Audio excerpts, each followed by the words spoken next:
Carbon व्यापार भनेको के हो? कार्बन उत्सर्जन गर्ने राष्ट्र वा संस्थाले वनजङ्गल संरक्षण गरी कार्बन कम उत्सर्जन गर्ने राष्ट्र वा संस्थालाई तिर्ने क्षतिपूर्ति नै कार्बन व्यापार हो। कार्बन उत्सर्जन गर्ने राष्ट्र वा संस्थाले वनजङ्गल संरक्षण गरी कार्बन कम उत्सर्जन गर्ने राष्ट्र वा संस्थालाई तिर्ने क्षतिपूर्ति हो कार्बन व्यापार। ऊर्जा सङ्कट भनेको के हो? ऊर्जाको माग र आपूर्ति बीचको असन्तुलनको अवस्था नै ऊर्जा सङ्कट हो। ऊर्जा सङ्कट भनेको ऊर्जाको माग र आपूर्ति बीचको असन्तुलनको अवस्था नै ऊर्जा सङ्कट हो। दैवी प्रकोप व्यवस्थापन भनेको प्राकृतिक रूपमा घटित विपदका घटनाबाट क्षतिको रोकथाम गर्ने वा क्षति कम गर्ने, घटना घटेपछि उद्धार, राहत र पुनर्स्थापना गर्ने सम्मका सम्पूर्ण कार्यहरूको व्यवस्थापनलाई नै दैवी प्रकोप व्यवस्थापन भनिन्छ।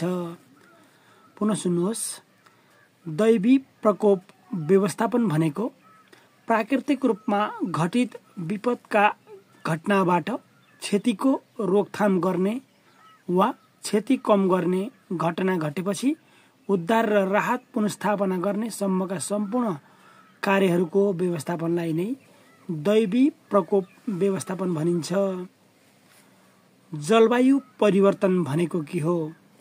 जलवायु परिवर्तन भनेको समयको अन्तरालमा पृथ्वीको वायुमण्डलको तापक्रम, हावाको बहाव र वर्षातमा हुने गडबडका कारण पृथ्वी तथा यसको कुनै पनि भागको औसत मौसममा हुने नकारात्मक परिवर्तनलाई जलवायु परिवर्तन भनिन्छ।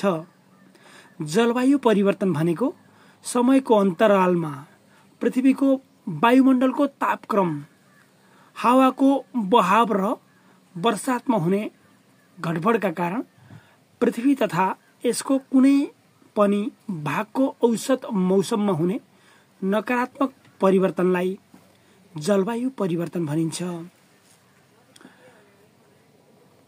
सम्पत्ति शुद्धिकरण भनेको गलत रूपबाट आर्जित रकमलाई कानुनी रूपमा प्राप्त भएको देखाउन गरिने आपराधिक कार्यलाई सम्पत्ति शुद्धिकरण भनिन्छ।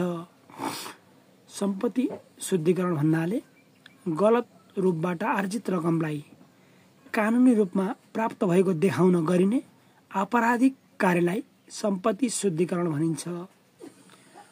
पारिस्थितिक प्रणाली भनेको एउटा निश्चित क्षेत्रमा रहने जैविक तत्त्व र अजैविक तत्त्वहरूबीचको अन्तर सम्बन्ध नै पारिस्थितिक प्रणाली हो। एउटा निश्चित क्षेत्रमा रहने जैविक तत्त्व र अजैविक तत्त्वहरूबीचको अन्तर सम्बन्ध नै पारिस्थितिक प्रणाली हो। कार्टेलिङ भनेको के हो? उदार एवं स्वस्थ प्रतिस्पर्धात्मक व्यावसायिक अभ्यासको विपरीत अस्वस्थ गठबन्धन र अप्राकृतिक मिलेमतो गरी आर्थिक सामाजिक लाभ प्राप्त गर्ने उद्देश्यले गरिने गलत व्यावसायिक क्रियाकलापलाई कार्टेलिङ भनिन्छ। उदार एवं स्वस्थ प्रतिस्पर्धात्मक व्यावसायिक अभ्यासको विपरीत अस्वस्थ गठबन्धन र अप्राकृतिक मिलेमतो गरी आर्थिक सामाजिक लाभ प्राप्त गर्ने उद्देश्यले गरिने गलत व्यावसायिक क्रियाकलापलाई कार्टेलिङ भनिन्छ। विद्युतीय अपराध भनेको के हो? कम्प्युटर र कम्प्युटरजन्य साधनको प्रयोग गरेर गरिने विभिन्न प्रकारका अपराधलाई विद्युतीय अपराध भनिन्छ। कम्प्युटर र कम्प्युटरजन्य साधनको प्रयोग गरेर गरिने विभिन्न प्रकारका अपराधलाई विद्युतीय अपराध भनिन्छ। प्रविधि हस्तान्तरण भनेको के हो? प्रविधि हस्तान्तरण भन्नाले एक व्यक्ति, संस्था वा स्थानबाट अर्को व्यक्ति, संस्था वा स्थानमा प्रविधिगत ज्ञान, सिप र क्षमता सार्ने प्रक्रियालाई प्रविधि हस्तान्तरण भनिन्छ। एक व्यक्ति, संस्था वा स्थानबाट अर्को व्यक्ति संस्था वा स्थानमा प्रविधिगत ज्ञान सिप र क्षमता सार्ने प्रक्रियालाई प्रविधि हस्तान्तरण भनिन्छ। आयोजना व्यवस्थापन भनेको आयोजनाले निर्धारण गरेका लक्ष्यहरूलाई हासिल गर्नका लागि सांगठनिक रूपमा गरिने सम्पूर्ण व्यवस्थापकीय कार्यलाई आयोजना व्यवस्थापन भनिन्छ। आयोजनाले निर्धारण गरेका लक्ष्यहरूलाई हासिल गर्नको लागि सांगठनिक रूपमा गरिने सम्पूर्ण व्यवस्थापकीय कार्यलाई आयोजना व्यवस्थापन भनिन्छ। सार्वजनिक निजी साझेदारी भनेको के हो? सार्वजनिक पूर्वाधार निर्माण तथा सेवा सुविधाहरूको व्यवस्थापन, निर्माण र सार्वजनिक सेवा सञ्चालन सम्बन्धी कार्यमा सार्वजनिक क्षेत्र, निजी क्षेत्र र नागरिक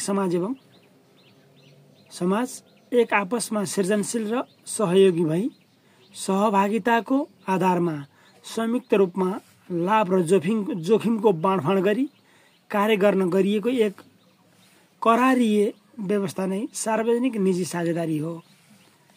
सार्वजनिक पूर्वाधार निर्माण तथा सेवा सुविधाको व्यवस्थापन, निर्माण र सार्वजनिक सेवा प्रवाह सञ्चालन सम्बन्धी कार्यमा सार्वजनिक क्षेत्र, सरकार, निजी क्षेत्र र नागरिक समाज एक आपसमा सृजनशील र सहयोगी भई सहभागिताको आधारमा संयुक्त रूपमा लाभ र जोखिमको बाँडफाँड गरी कार्य गर्न गरिएको एक करारिय व्यवस्था नै सार्वजनिक निजी साझेदारी हो। दिगो विकास भनेको बारबरा वार्डले सन् 1971 मा यो शब्दको प्रयोग गरेका थिए है। दिगो विकासको प्राकृतिक स्रोत, साधन, वातावरण, जनसङ्ख्या आदिसँग विकासात्मक सम्बन्धहरूको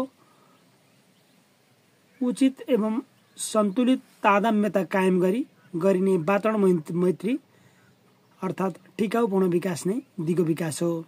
वा प्राकृतिक स्रोत साधनको सावा ननासी वर्तमान पिढीका आवश्यकताहरू पूरा गर्दै अगाडि बढ्ने विकासको बलियो सोच हो दिगो विकास। संस्थागत सामाजिक उत्तरदायित्व भनेको के हो? संस्थागत सामाजिक उत्तरदायित्व सामाजिक हितका लागि विभिन्न क्षेत्रले पूरा गर्नुपर्ने सामाजिक, कानुनी एवं नैतिक जिम्मेवारीलाई संस्थागत सामाजिक उत्तरदायित्व भनिन्छ। सामाजिक हितका लागि वित्तीय क्षेत्रले पूरा गर्नुपर्ने सामाजिक, कानुनी एवं नैतिक जिम्मेवारीलाई संस्थागत सामाजिक उत्तरदायित्व भनिन्छ। विकास भनेको के हो? मुलुकको आर्थिक, सामाजिक लगायत समग्र पक्षहरूको विकासका लागि सरकारबाट सञ्चालन गरिने प्रशासन नै विकास प्रशासन हो। विकास प्रशासन भनेको मुलुकको आर्थिक, सामाजिक लगायत समग्र पक्षहरूको विकासका लागि सरकारबाट सञ्चालन गरिने प्रशासन नै विकास प्रशासन हो। सार्वजनिक संस्थान भनेको के हो? सार्वजनिक संस्थान भनेको आम नागरिकहरूको दैनिक जीवनयापनका लागि अत्यावश्यक वस्तु तथा सेवाहरू सरल, सहज एवं सुलभ रूपमा उपलब्ध गराउनका लागि सरकारको पूर्ण वा आंशिक स्वामित्व वा नियन्त्रणमा स्थापित संस्थालाई सार्वजनिक संस्थान भनिन्छ। एकाधिकार भनेको के हो? एकाधिकार भन्नाले कुनै पनि वस्तु तथा सेवाको उत्पादन, बिक्री तथा नियन्त्रण एकै व्यक्ति वा संस्थाबाट र सोको मूल्य समेत स्वविवेकले नै निर्धारण हुन्छ भने त्यसलाई एकाधिकार भनिन्छ। निजी क्षेत्र भनेको के हो?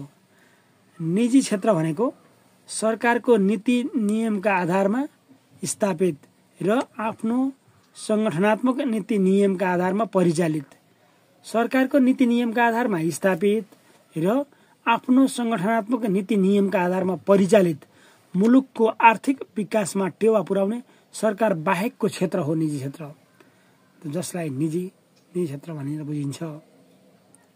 सार्वजनिक क्षेत्र भन्नाले सार्वजनिक हितमा सरकार राख्ने, सरकारको स्वामित्व वा नियन्त्रणमा रहने क्षेत्र नै सार्वजनिक क्षेत्र हो।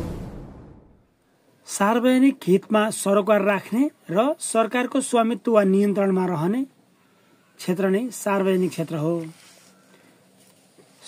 सहकारी क्षेत्र भनेको स्थानीय ज्ञान, सिप, पुँजी र प्रविधिको प्रयोग गरी साझा उद्देश्य अथवा हित प्राप्तिका लागि स्थापित उद्यम संस्था नै सहकारी क्षेत्र हुन्। आर्थिक, सामाजिक र सांस्कृतिक आवश्यकताहरू परिपूर्तिका लागि सामूहिक स्वामित्व र प्रजातान्त्रिक ढङ्गबाट नियन्त्रित स्वायत्त संस्था नै सहकारी हो। सहकारी भन्नाले आर्थिक, सामाजिक र सांस्कृतिक आवश्यकताहरू परिपूर्तिका लागि सामूहिक स्वामित्व र प्रजातान्त्रिक ढङ्गबाट नियन्त्रित स्वायत्त उद्यम नै सहकारी हो। सार्वजनिक प्रशासन भनेको सार्वजनिक हित प्रवर्धनका लागि सरकारद्वारा सञ्चालन गर्ने सम्पूर्ण कार्यहरूको समष्टिलाई नै सार्वजनिक प्रशासन भनिन्छ। सार्वजनिक प्रशासन भनेको सार्वजनिक हित प्रवर्धनका लागि सरकारद्वारा सञ्चालन गरिने सम्पूर्ण कार्यहरूको समष्टिलाई नै सार्वजनिक प्रशासन भनिन्छ। नागरिक बडापत्र भनेको के हो? नागरिक बडापत्र भनेको कुनै पनि सेवा प्रदायक संस्थाहरूले आफूले प्रदान गर्ने सेवाको सम्बन्धमा सेवाग्राहीलाई जानकारी दिने उद्देश्यले जारी गरेको जानकारीमूलक दस्तावेजलाई नागरिक बडापत्र भनिन्छ।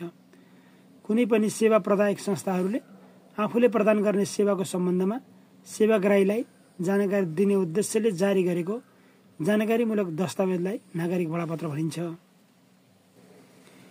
अधिकार प्रत्यायोजन भनेको के हो? अधिकार प्रत्यायोजन भन्नाले माथिल्लो निकाय वा अधिकारीले आफूमा निहित अधिकारलाई मातहतका अधिकारी वा निकायमा हस्तान्तरण गर्ने कार्य नै अधिकार प्रत्यायोजन हो। अधिकार प्रत्यायोजन भन्नाले माथिल्लो निकाय वा अधिकारीले आफूमा निहित अधिकारलाई मातहतका अधिकारी वा निकायमा हस्तान्तरण गर्ने कार्य नै अधिकार प्रत्यायोजन हो। दर्शकवृन्द, हजुरहरूलाई यो च्यानल मन परेमा भिडियोलाई लाइक र च्यानललाई सब्स्क्राइब गरी सहयोग गरिदिनु हुन हार्दिक अनुरोध गर्दछु। नमस्कार।